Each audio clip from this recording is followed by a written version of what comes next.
All right, welcome to Pod. Start with a poem. A poem, all right.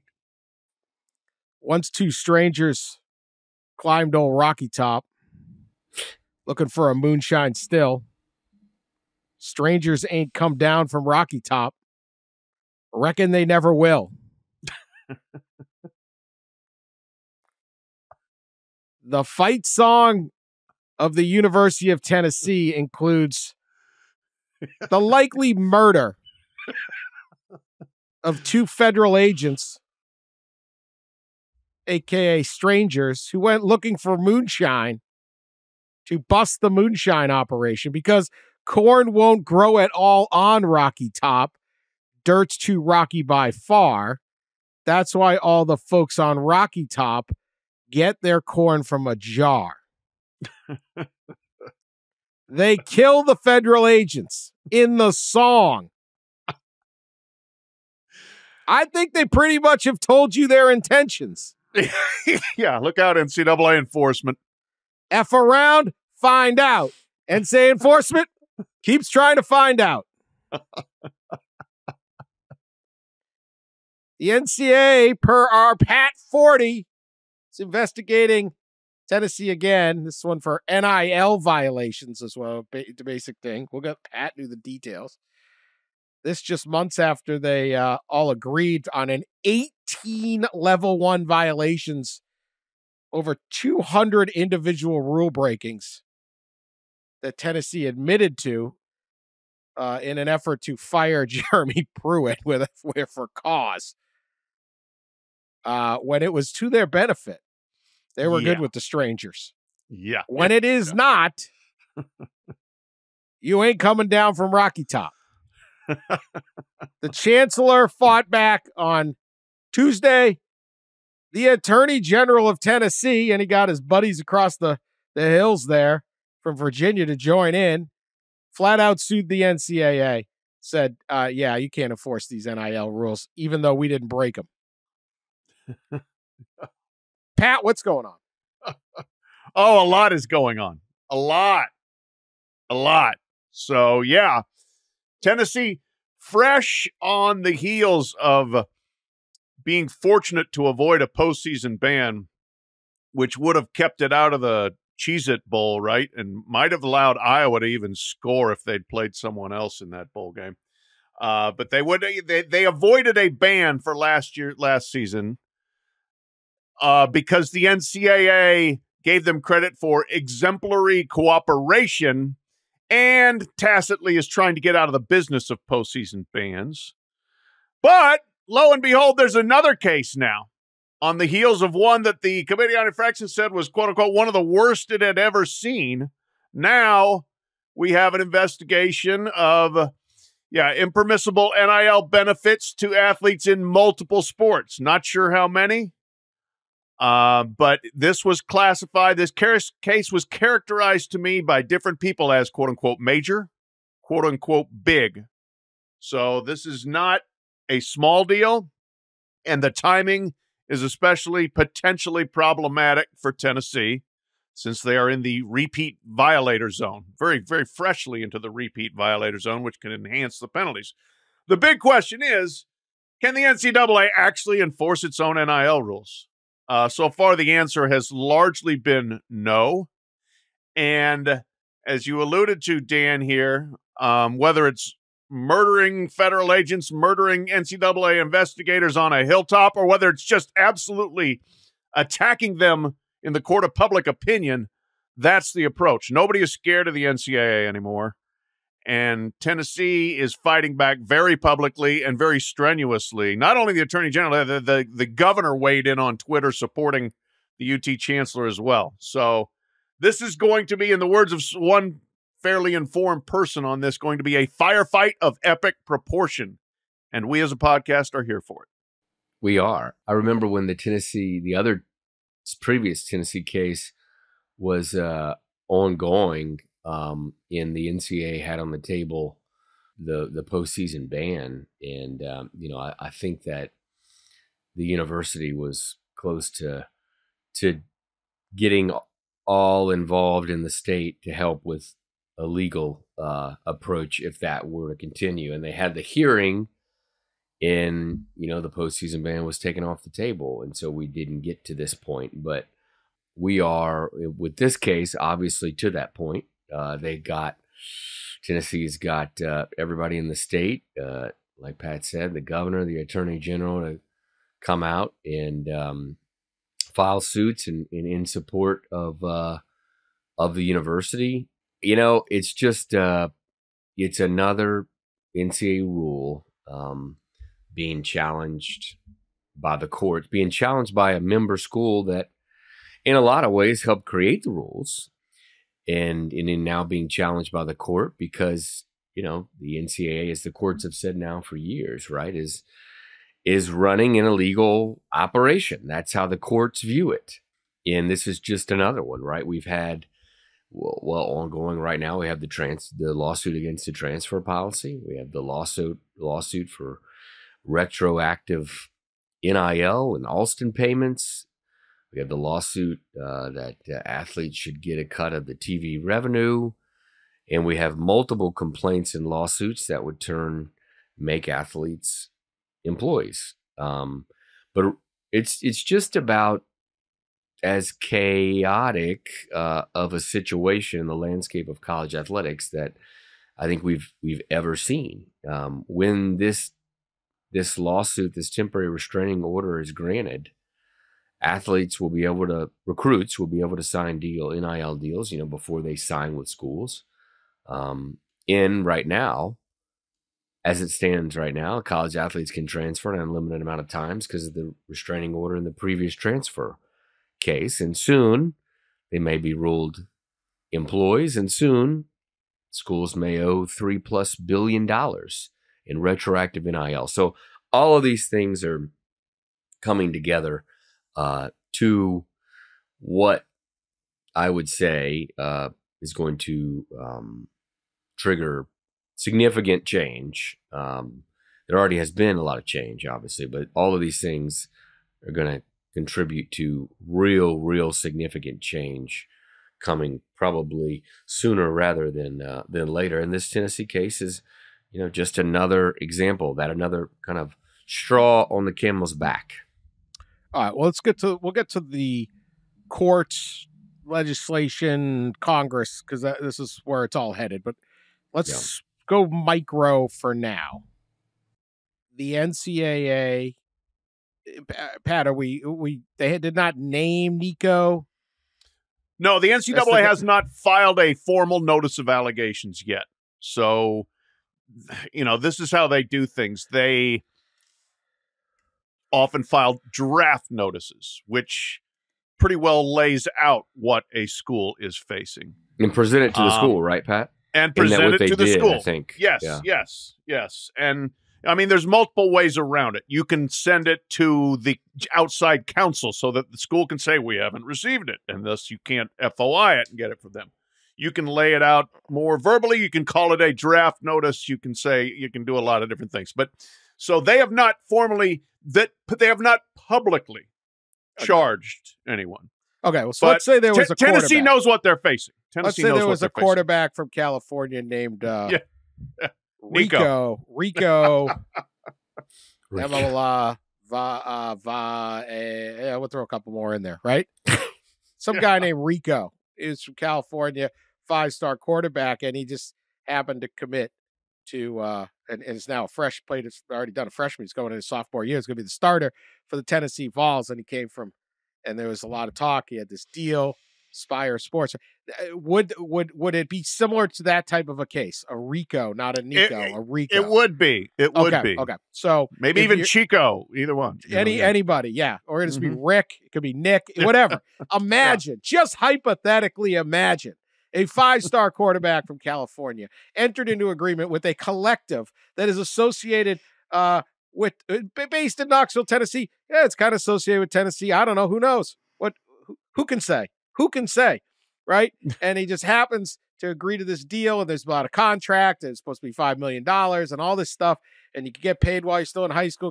Just hypothetically imagine that was the case. And the NCAA said, we're not into that. That would be pretty much the case, right? Yes. Okay. That your hypothetical collective entered into agreements with Hypothetical multiple player. athletes in multiple sports, but most notably Some a guy named 5-star Rick. quarterback of some name. Yeah. Some guy named Mhm. Nick from California. Okay, so we've all known about this case. And obviously, the beauty of it was and I've seen two early defenses on this from the school, and then I have some from lawyer extraordinaire Tom Mars, the Arkansas lawyer who gets in the middle of these things when he's not a Goliath grouper fishing off of Boynton Beach. When he has a spare moment, he's usually suing the NCAA. Anyway, in this case, the NCAA is saying, look, Tennessee is saying the NCAA is charging Tennessee when nobody employed by Tennessee broke any rules. Well, no, this is this other operation. Who can say what they do? Who can say? We don't know. We're not responsible for every business in Knoxville, Tennessee. And so you're charging people that aren't affiliated with us, A. B, the rules, the guidance, guardrails, if you will, that you put in place later were not in place when this agreement between this just unknown rando company here in Knoxville and this guy named Nick out in California just happened to come together. That is the school's defense, right? That's the defense. Okay. And then further, I have this. I'm going to read this from our fisherman friend here because he wanted this on the record. I say. Oh, yeah. And he says he puts this, this is the funny part. As long as the NCAA has been investigating UT, the enforcement staff didn't even know until last week that Spire Sports, which Mr. Mars is representing, and Nico, I don't even know who this Nico could be, had entered into a representation agreement in early 2022 before the NCAA rules announced NIL rules they intend to enforce. So he's basically saying the enforcement staff went barrel ahead, didn't even know the facts of the case. They got an alibi, basically.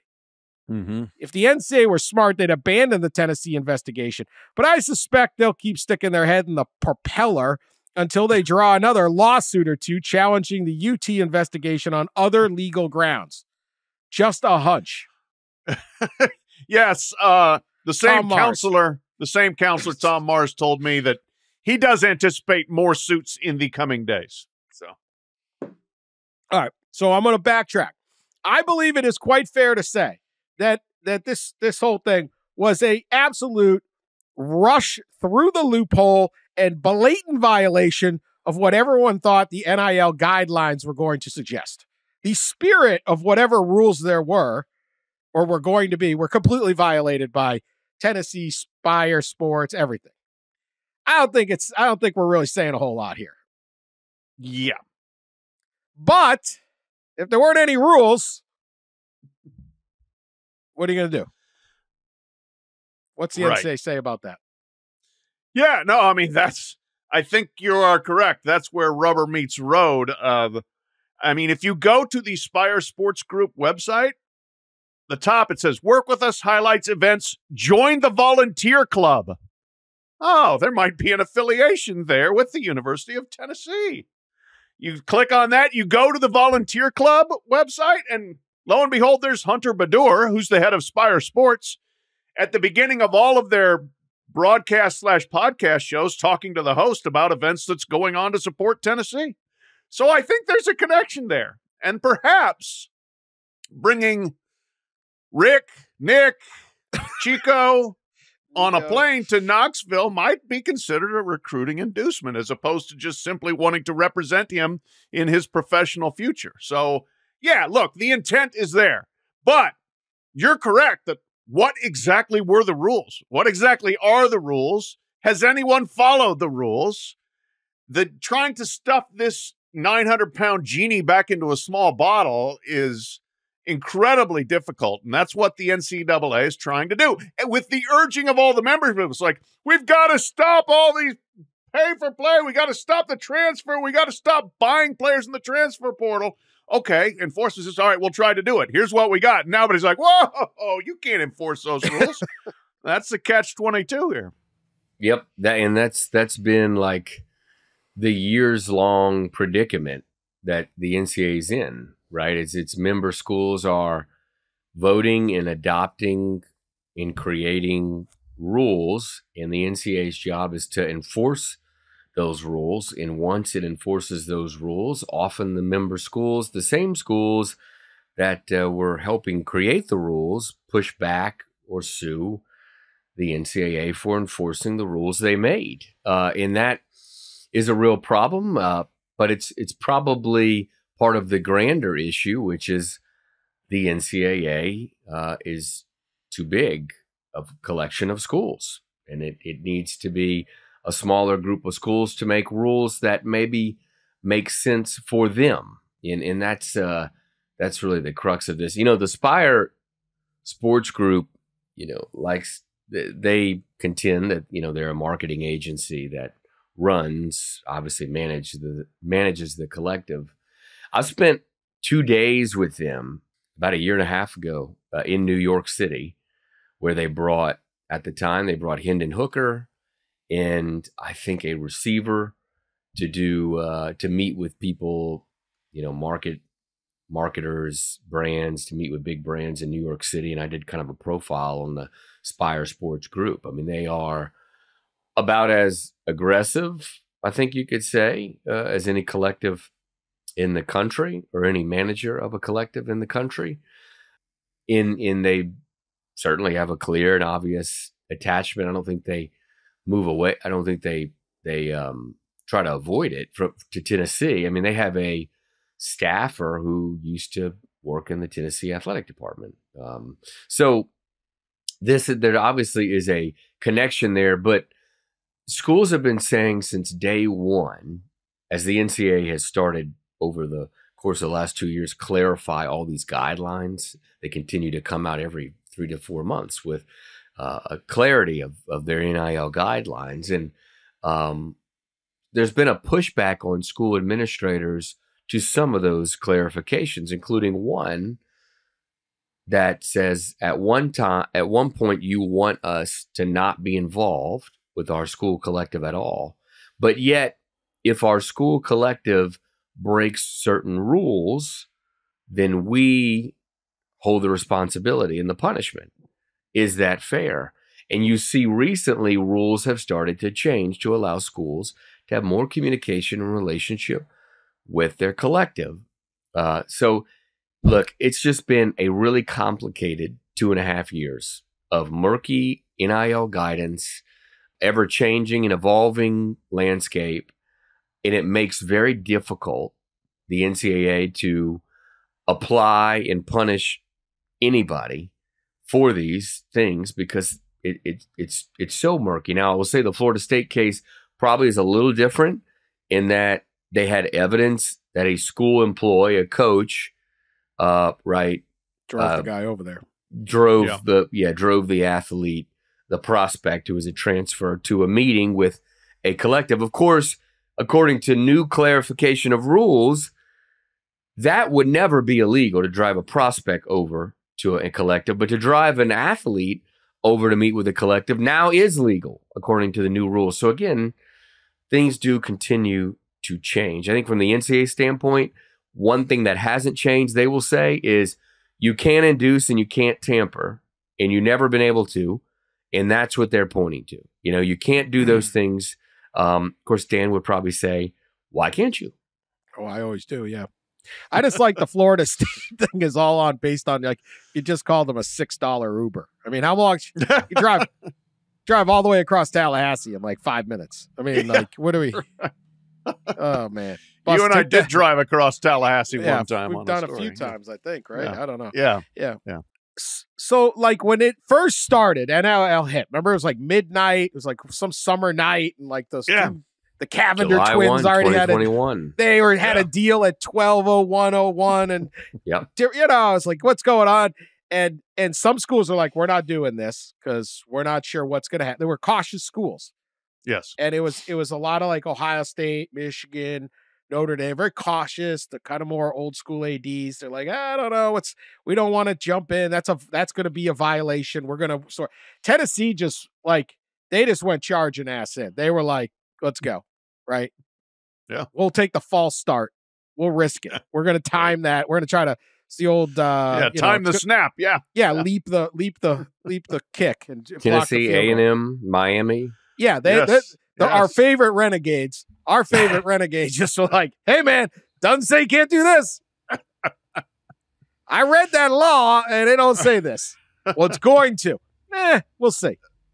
Now, I don't know whether Tennessee's going to get nailed on this or not.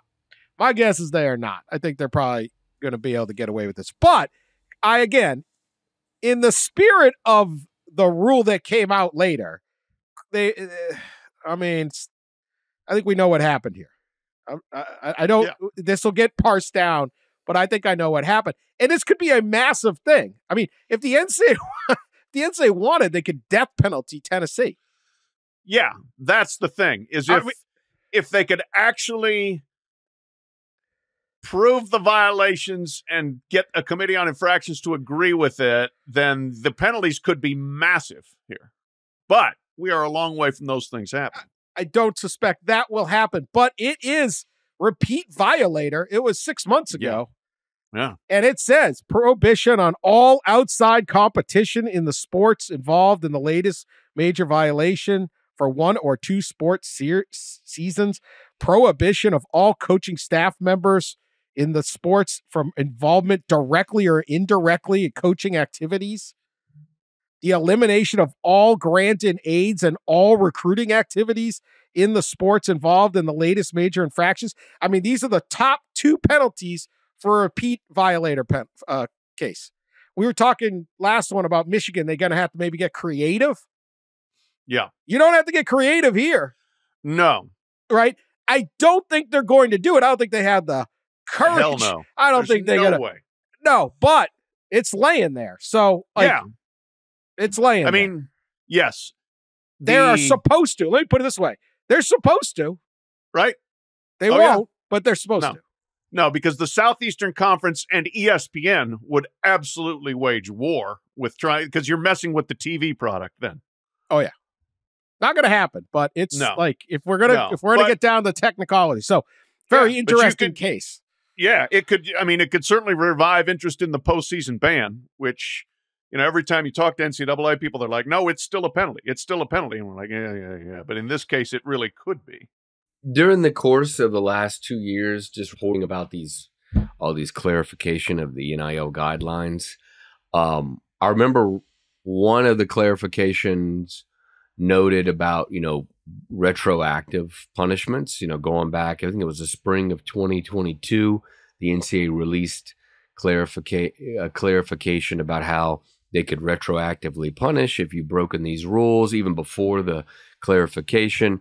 And lawyers kept telling me that's going to be pretty difficult. And number two, it's going to be difficult in general just to prove in a court of law what if something was a, quote, inducement, right? Proving that it was an inducement. I mean, it's up to interpretation in a lot of ways. And both of these things, these items come down in this case because it's retroactive, right? Penalties potentially from before clarity was released about the guidelines, number one. And number two, obviously it's attack or targeting potential inducements by the collective over this quarterback Nico.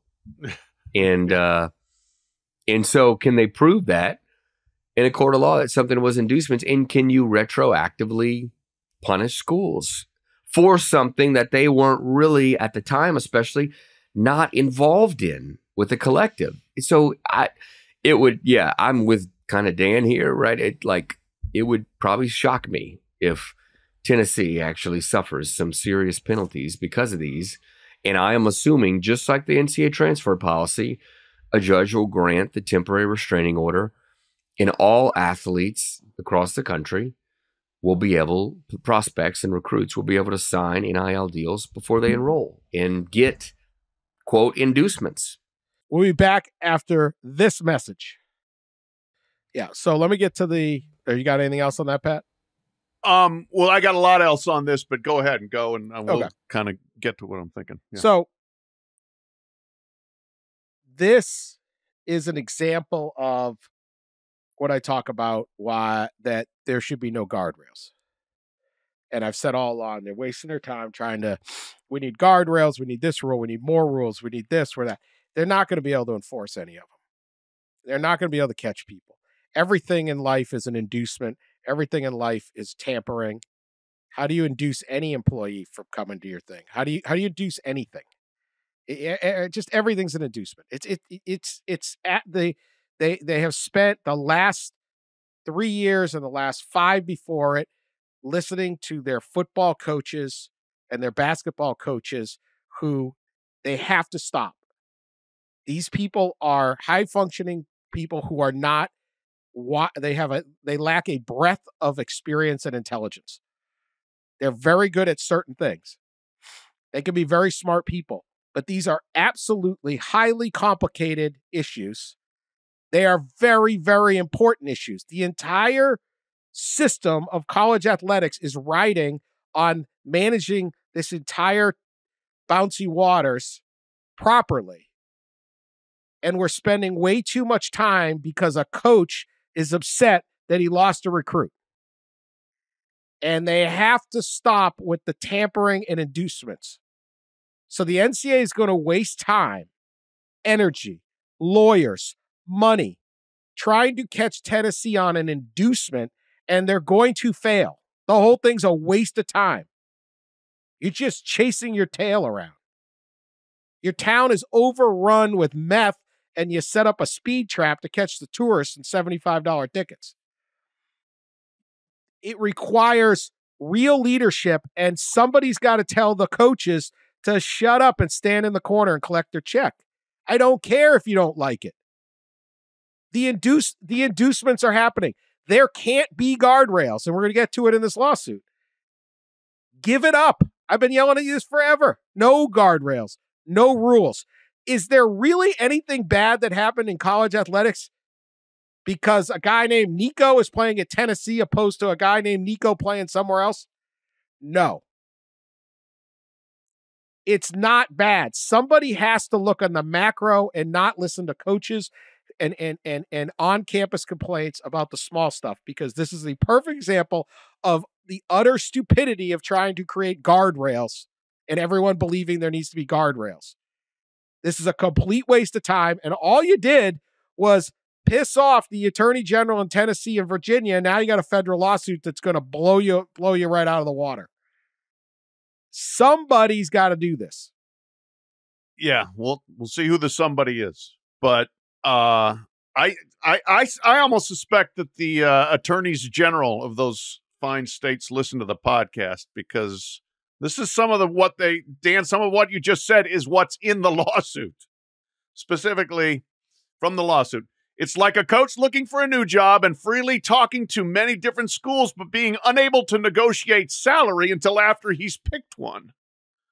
The NCAA bans the use of NIL contracts as a recruiting inducement, meaning prospective athletes cannot negotiate NIL agreements before they commit to a member institution. A prospective athlete must commit, enroll, or transfer without understanding the NIL opportunities available at the destination or comparing those opportunities to the ones at competing schools.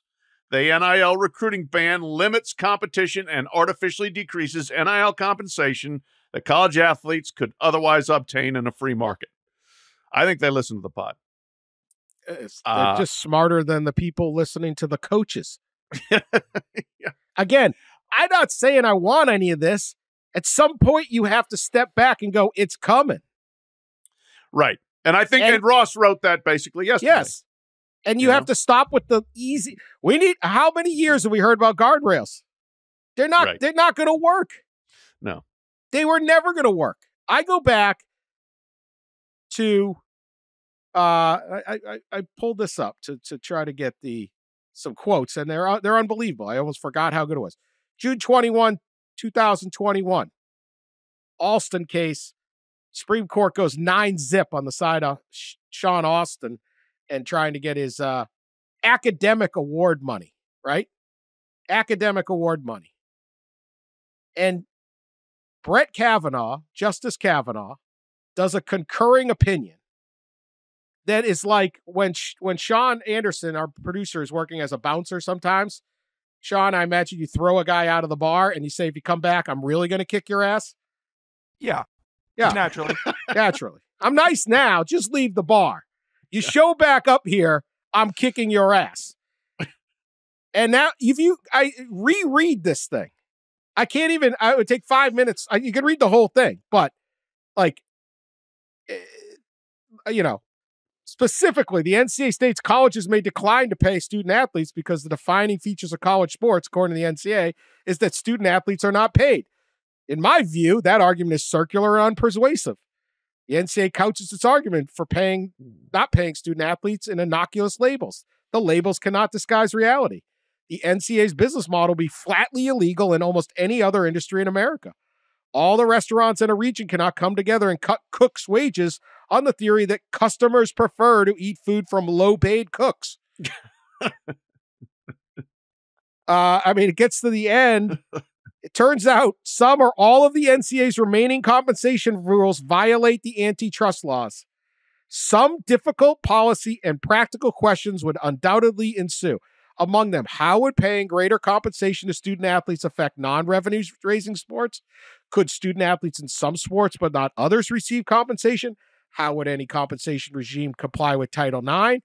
If paying student athletes requires something like a salary cap in some sports in order to preserve competitive balance, how would that cap be administered? And given there are about 180,000 Division I athletes, what is a financially sustainable way of fairly compensating some or all of those athletes? Kavanaugh lays out the 4 or 5 questions here that they should have focused on. Because then right after he says, under ordinary principles of antitrust law, it is not evident why college sports should be any different. The NCAA is not above the law. It doesn't matter what you want. It doesn't matter what some old school coach is complaining about, how he can't teach value or hard work in a portal. Brett Kavanaugh is going to decide this thing. And he made it abundantly clear what he's going to decide.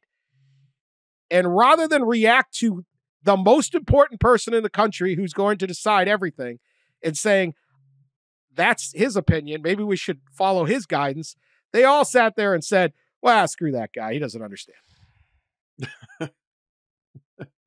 It doesn't matter what I want, you want, fans want, what it used to be.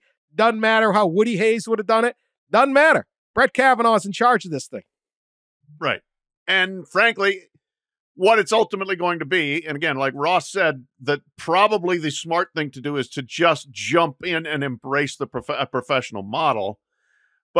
And then it's going to be up to people to vote with their own feet. I don't like it. I don't want to be part of it as a coach, as a fan, whatever, or embrace it, one or the other. I was thinking about it. I mean, this morning, I would go beyond even like a professional model. If that's the NCAA's answer, I would remove football from higher education. I would make it a licensing agreement with the schools wherein the school can charge them rent and a lot of it to use the stadiums. They can charge them rent or a fee and a lot of it to license the logos and the nickname. But say, you know what? You're not part of the college, okay? You are Crimson Tide Incorporated. You are Volunteers Incorporated. You're whatever. But I think that's the cleanest break and the easiest break. Now, no, I shouldn't say it's easy, but that's the cleanest break. And I think we're at a point where you might as well just go all the way. Yeah, I mean that's I'll agree that in a lot of ways is probably the cleanest and most sensible solution, but it's probably also the solution that athletic administrators and university administrators, presidents themselves who would make that decision would push back against most, right? Is breaking from the academic higher education model. That would create a lot of pushback. So if you want to keep it all together, another solution, I think, is probably a more, I guess, going a little farther than what Charlie Baker released in his proposal, his Project D1, it would be going a little further than that, than maybe a new subdivision with the highest revenue producing schools, but it would be something in that vein, to split off the highest revenue producing schools and have them create a model where they basically directly compensate athletes in some way. So there's that option as well. I think all these things, I think, as I wrote last week in that story we discussed before the commissioners of the A5 met with Charlie Baker last week in DC, all these things were discussed. It was a kind of a timely meeting because you have all these things like coming down on college sports. And now this week you have more with these NIL investigations and then more lawsuits. All these things are crashing down. And so everybody, specifically the A5, is trying to find a better solution to create a model that it will be protected from lawsuits, right? From legal challenges, and it will be deemed fair. And that's kind of the situation. They're all trying to figure out what to do. They have to cede the low ground and retreat the flood waters, right? And that's what bothered me so much the last few years is they sat there. Seen that meme with the guy with the mop and the bucket at the side of the ocean, and he's like, you guys have wasted so much time and energy and political capital and 17 hearings. They need to find a way, in my opinion. The single most important thing they can do is find a way to allow some teams on some campuses to deem their athletes employees, either by your breakaway model or some other carve out through legislation that will hold up in court, and but still allow other athletes at that school to be volunteers, if you will, the more traditional deal, and allow those teams that are employees to play schools, compete against other schools or other teams that aren't employees. So what that would do is preserve the NCAA basketball tournament, which I think should be, if not priority number one, is one of the top two priorities. If Kentucky wants to make their basketball team employees, fine. St. Peter's can't, because they can't afford to have all these teams and pay. They're basically a Division III school with a Division I basketball team. They can't afford it. That's fine too. They should still be able to meet in the same tournament. And I think you can get a lot of political common ground on preserve the NCAA basketball tournament act, right? Yep. Who the hell doesn't want to preserve the NCAA basketball tournament? If they screw that up, it's over. Right. You want to vote against that one? So you got to let St. Peter play Kentucky. There's no difference if you all of a sudden the Kentucky guys are employees, but it's not even. It wasn't even before. St. Peter's won anyway. So preserve the NCAA basketball tournament and preserve the opportunity for non-revenue sports, particularly women's sports, to still exist on the campus as best that it can. And a distinction between employee and non-employee is not a lack of opportunity. It's a distinction in some pay. I don't know any other employer that has to employ the same amount of men and women, right? The rest of the campus does not have to employ the exact same amount of men and women. Or each department doesn't have to have the same amount of men. Some have more women, some have more men. There's more female students on campus than male students, right?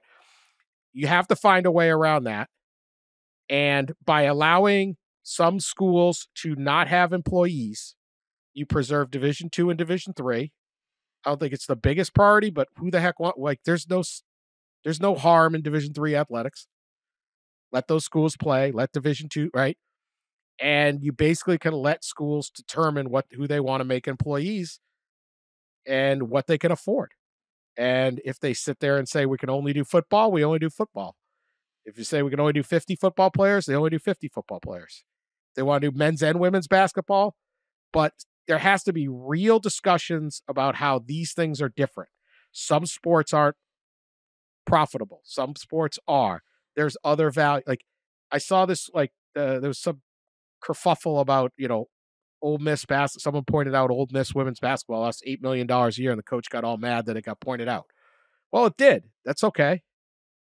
Maybe the school wants to have a women's basketball team. There and lots of things on the Ole Miss campus don't turn a profit. Doesn't mean it shouldn't exist, but we can't sit there and still be in this realm where it's like we can't even mention Iowa women's basketball lost money. It's okay. Yeah. There's great value in having Caitlin Clark is in State Farm commercials with Jake from State Farm. Like, I think we're getting some value on the university otherwise. It's okay, but we have to have some real discussions and real leadership, and you have to sit down and say, we need a real small thing. We need this that can beat the courts, and that will save the operation and not spend our time in congressional hearings talking about tampering and collectives giving inducements and all the other garbage. It's just a waste of time. So it's like they have to focus right now. And I don't know who's going to focus. I don't know if this operation is even intellectually capable of focusing.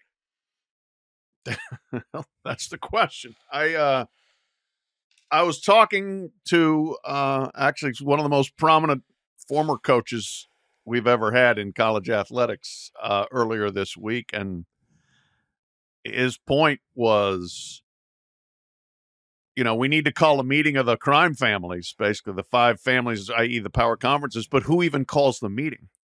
Like, there's nobody who can corral all the forces and get everybody to think along those lines. The thinking is all just, how do we get out from under antitrust? How do we, not get destroyed in the House lawsuit or the other lawsuits? There's no thought of then what else? What is next? What's the best way to do this? And that's where, you want to get around Title IX, best thing to do is have football not be part of your university or your university athletic department. Then all of a sudden you got no problem with your counters. But, Yep. Well, the thing about getting the 5 families, or I guess the 4 families together, which they did get together, last week in DC with Charlie Baker. And then after that meeting, the A4 commissioners, it was A5 at the time because George Klapkoff was here. They did meet separately and discuss probably a lot of these issues. I think the real problem is coming to an agreement on these issues. That's kind of been the case for a while. Is that even the A5 don't always agree.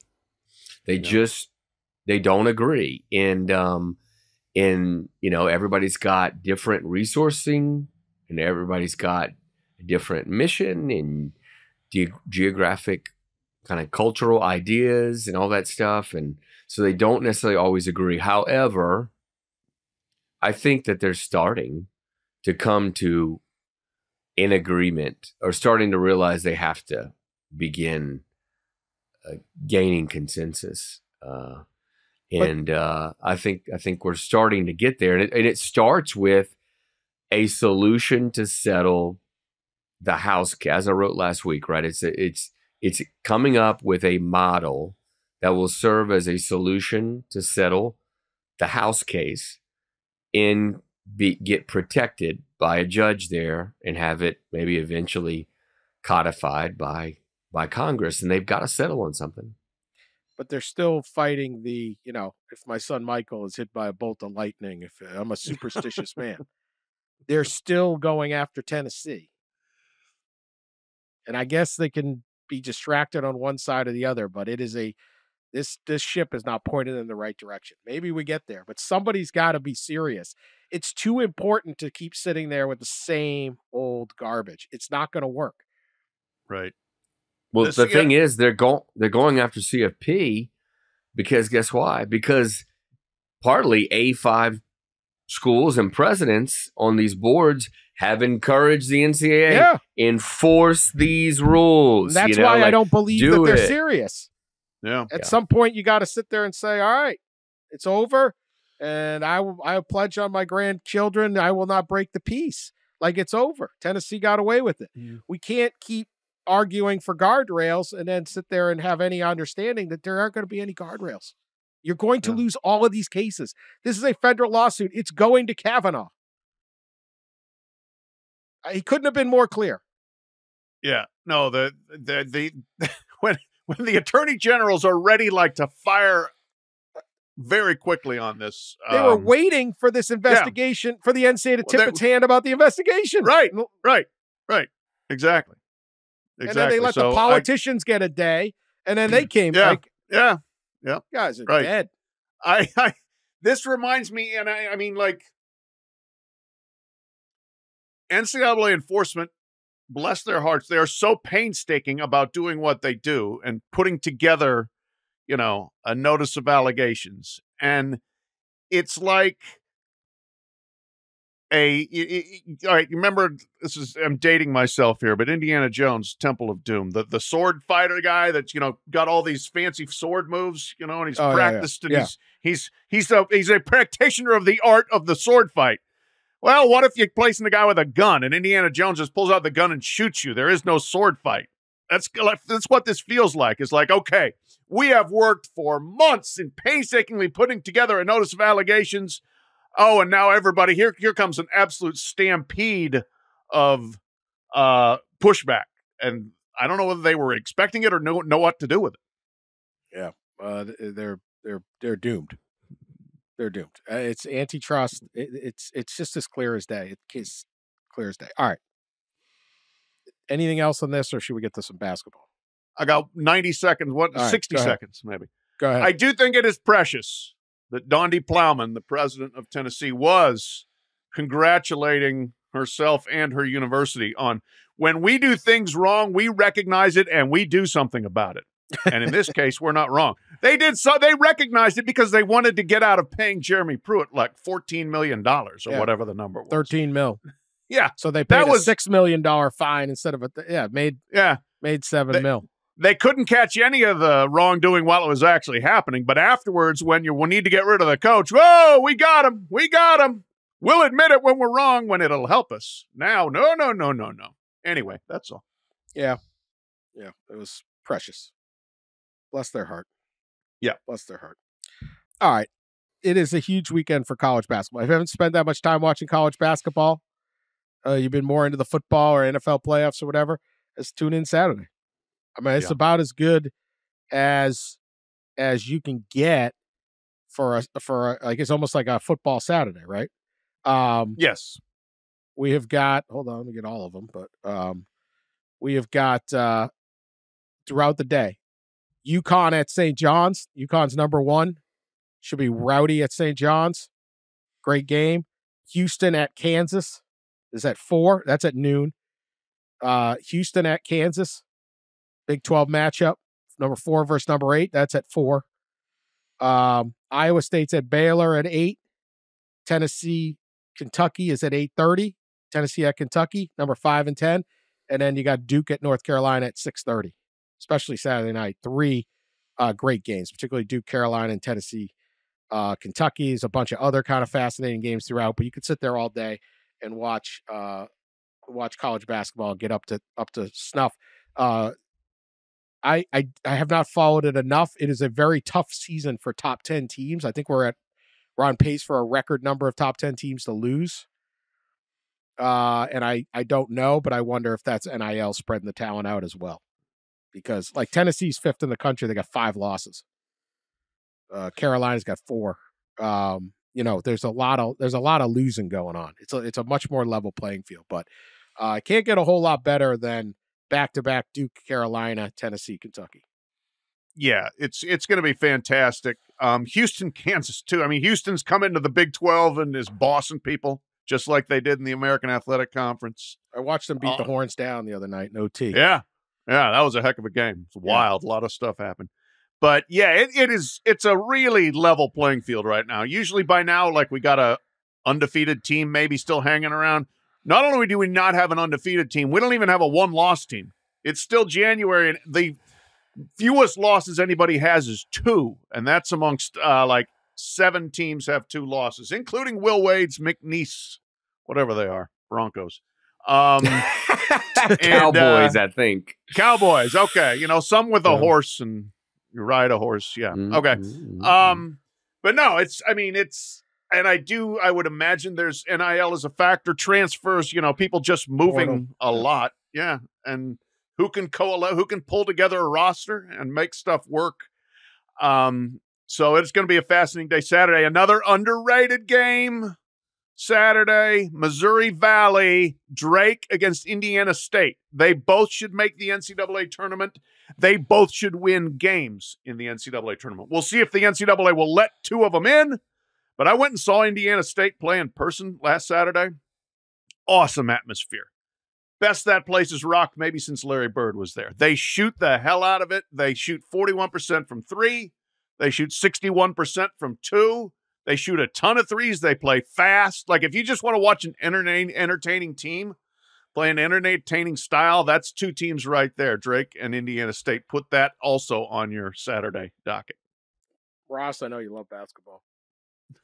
I was trying to think how many minutes of college basketball that I've watched. Well, at least you're not this faking season. It would be just very low. Yeah, very Ross, low. like I Duke just Carolina turned to Pat game for all could- my. The Duke Carolina game could be at the park down the street from Ross, and he'd read congressional testimony. Note. He'd have a bring brief the here. congressional brief with him into the game. I'm right in the middle of the basketball kind of like territory too, Yeah, here Big in East, the man. DMV. Yeah. Yes, a lot of players. I am very fascinated by Houston, Kansas. Kansas crushed Oklahoma State last night. I watched a little of that, but then I was watching other games. Michigan State was on Peacock. Yeah. And different things. I love Houston. I love Kelvin Sampson. I know Indiana fans recoil at that. They can't shoot a lick, but they just rebound. It never matters. It The whole never strategy. matters, man. Just throw They're it up there. unbelievable. I mean, it is the same team every year. Yeah, And it's same we're guys. going to guard and we're going to rebound and we're going to shove you around. Good luck. Doesn't matter what league they're in, they're doing it. I mean, to go into the Big 12, which is a really good league, they're 6-2 in that. They're 19-2 overall. They're number 1 in the Ken Pomeroy ratings in the nation. It's wild. Yeah, it really is. They kind of look. It's like the same body types and stuff like that. Yes. I swear it's the same high schools. It's like 3 guys from the Houston City League, and then a transfer or 2. Actually, it's a lot of transfers now. But some guy from Stephen F. Austin or something they got. But yeah, they just outmuscled Texas the other night. So we'll see if they can do it up there. I mean, they're Big 12 now. It's scary, man. Kelvin Sampson. All right, let's do a people's court here. This is Travel Nightmare. I'm not even sure how. Well, see if there's a difference of opinion on this ruling. New York Post. An American Airlines plane was reportedly forced to return to the gate due to high wind. A disgruntled passenger's smelly farts. They had to. Good job, New York Post. The big stink over the flatulent flyer unfolded while a recent flight from Phoenix, Arizona to Austin, Texas was still on the ground, according to a viral Reddit post. Okay. Before most people had boarded, I observed Only the best sources, Dan. Only the best sources. Viral Reddit post. Come to the pod for the best sourcing. Hey, this is a New York Post. Very reputable. Very reputable. Sure. I observed this man was audibly disgruntled about something, maybe hungover, rough day. I don't know. Hold on. Pop-up ad got me. But as soon as he sat down, he was grumbling about something under breath like effing hell or something. After the majority of passengers had boarded, the man reportedly claimed, "You thought that was rude? Well, how about this smell?" And proceeded to bask. He's like Babe Ruth. He called his shot. Yeah, he's like, wait till you see this. And he's ripping them? Oh, my God. He called his shot. Oh. I don't know what provoked that comment. And while kind of funny to overhear, it was uncalled for. This is the Reddit guy. For especially coming from a grown man on an airplane nonetheless. But the excessively farting passenger's gross behavior didn't end there. Oh, no. The man who just purposely farted moments ago decides to loudly and condescendingly say, yeah, everybody, let's just eat the smelliest food possible all the time. So is he mad about people bringing food in? People were bringing food and eating it on the plane, like, egg salad sandwich or something. I have a problem with that. They're like dashing sriracha all over the place. It's like, it's a total, just have a damn Kind bar. It's an hour and a half flight to Austin. It's an hour and a half. Okay. So I might be on fart, guys. I don't know. We'll see. The fart man side. If a guy in a row over replied, if you don't like it, you can fly private. To which Fart Man says, that's so effing rude. And another person chimes in, I think we'd all agree you're the rude one here. So the eaters, the diners are angry. At one point, the flight attendants intervened and told the transgressor, that's enough. The plane was taxiing to the runway, but it came to a stop. An announcement came over saying, apologize for the interruptions.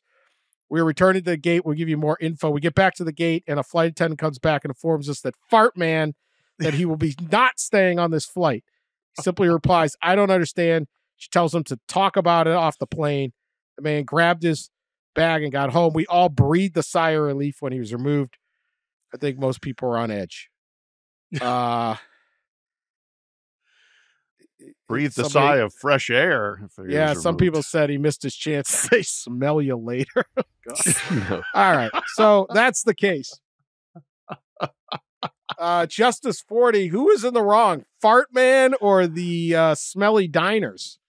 Well, all of them. All of them. Throw them all out. As has previously been established, I am a bit of an irritable flyer when it comes to people like, taking excessive liberties, like bringing your pets on, including peacocks and horses. But I agree that, look, don't bring your elaborate, intrusive food stuff, okay? Right? That's a problem from an olfactory standpoint, from a slop standpoint, from a room standpoint. And then B, no, you're not allowed to just come on and rip ass whenever you want, all right? That's out too. So you all got to go. All of you have got to go. I am still traumatized to this day. 1992, my wife and she came over at the end of the Summer Olympics, and we took a overnight train from Barcelona to like Nice, France. And we were in a crowded car, and there were a bunch of drunk Frenchmen in there just passing gas at will. If I knew enough French cuss words, it would have been bad, but I didn't. So that was like, I'm traumatized. I respect the trauma that those passengers went through there. None of those behaviors are acceptable. Death penalty to all of them. Pat, you've been on a flight when somebody brought a horse on board? I've never been on with the horse, but we talk Flirty the horse on Flirty the horse. Yeah, Chicago to Omaha, which is quite drivable. Yeah, they brought a horse on. It was a big one. Wow. It was a big episode. It was an ongoing saga. It was a saga. I had a puppy on. I had a dog on my flight from San Francisco the other day. Yeah, in my row. It's nice. Just sat there quietly. It didn't dump on the floor? No, it didn't. If it did, good. I didn't know about it. Okay. Like that one dog that I don't want him on. Crapped from first class all the way to the back of the plane, up and down the aisles. Yeah. Ross, your thoughts on this? No, I agree with Pat. I do need to know what was being eaten. Because if it's like a ham sandwich, okay, that's one thing. If it's like a chicken teriyaki, right, that really smells, or something like that. You can get some smelly stuff. I was on a plane recently, and I'm racking my head of like what it was they were eating, but it was just terrible. It had like onion, the whole plane smelled like onion. It was rough. They've improved the restaurants at airports. Yeah. And so people now are bringing, but they're much more elaborate meals, exotic. There's a lot of, used to be like a hot dog on a roller, so I mean, there wasn't a whole lot there. Now But I find the food has gotten out of control. They're sitting down. Like, it's not like those old pictures of the 1950s where they'd be carving up the roast beef. Like, that's not it anymore. And they're putting sauce, and it stinks, and there's all stuff all over the place. It's little broccoli bits flying through the air. Maybe I'm conflating this, but I swear someone had chopsticks once on a plane I was on. Like, that's risky. Let's go with the spork, please. Let's be a little bit more useful. A little bit. They make the spork for a reason. It's very good. It works. Yeah, I know. You can use chopsticks. Congratulations. You're so worldly. This is an airplane. That said, the guy just ripping and running. I respect the call you shot. I respect that he fought back. I kind of do. Come on now. I kind of do. He only did one. He stopped. That we know of. If he had kept bombing them, absolutely throw him off. But it's like you got to put a little like detente out there. Yeah, mutually assured destruction. Yeah, this guy's locked and loaded, right? He's like Kim Jong-un. He's got his throw one in the Sea of Japan every once in a while. Let everyone know. Don't mess with the guy in 14B.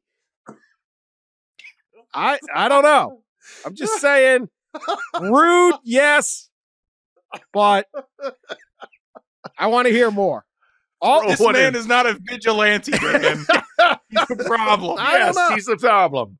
Throw one in the Sea of Japan. What do you think there, Sean? What do you think? I'm a very irritable flyer. I always leave planes with a worse sense of humanity than when I entered them. I had to separate it. I almost fought a teammate on a plane because he wouldn't put his chair back up, and then a tight ends coach had to yell at us to break it up. So plane decorum is rough. Everyone just forgets how to mind their own manners, and if somebody next to me is really setting their minds to farting right next to me on a plane, it's going to be some words exchanged between us because that's a break of trust. We're all passengers.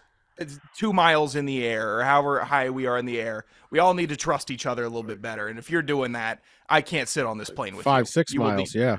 Yeah. There is like the human contract, right? Just basic decency amongst the people. Yes. Absolutely. Sean, philosophy. That's like no fly list for this guy. Sean's he's a good justice. I don't know. He is. I'm still I guess I just think calling out. What did he say? What is this? Wait, hold on. I gotta see this thing again. You thought that was rude? Well, how about this smell? And I hope it was a loud one too. How about this? And then perfect timing. No silent there. Yeah, you gotta absolutely Oh man. Yeah, he's just got one there in the chamber ready to go. I mean, wow. He was jacked up, man. He was having a hard time, maybe hungover, rough day. I don't know. You don't know what's going through. You don't know what people are suffering through. It's a mental health crisis in this country, gentlemen. Yeah, but you know what? No, that the public contract says you cannot take out your mental health crisis in a plane with your gas. You cannot. All right, let's just all be more mindful, including you eater. It's not like you're flying halfway around the world here. It's Phoenix to Austin. Yeah. Okay. Keep your food self-contained. Yeah, just something simple. Something simple. Don't need to have some big old elaborate thing. They got good food in Phoenix, though. You know, you want. Anyway, that's our show. We had a review the other day about how we could talk the legal aspects of I don't want to out the person who said it to me because he probably doesn't care, but maybe people don't like to admit they listen to us. We're the only pod that can discuss the legal intricacies of what's facing the NCAA and nacho chip vodka at the same. I would say this was probably the only one that did these topics today. The rundown was very unique.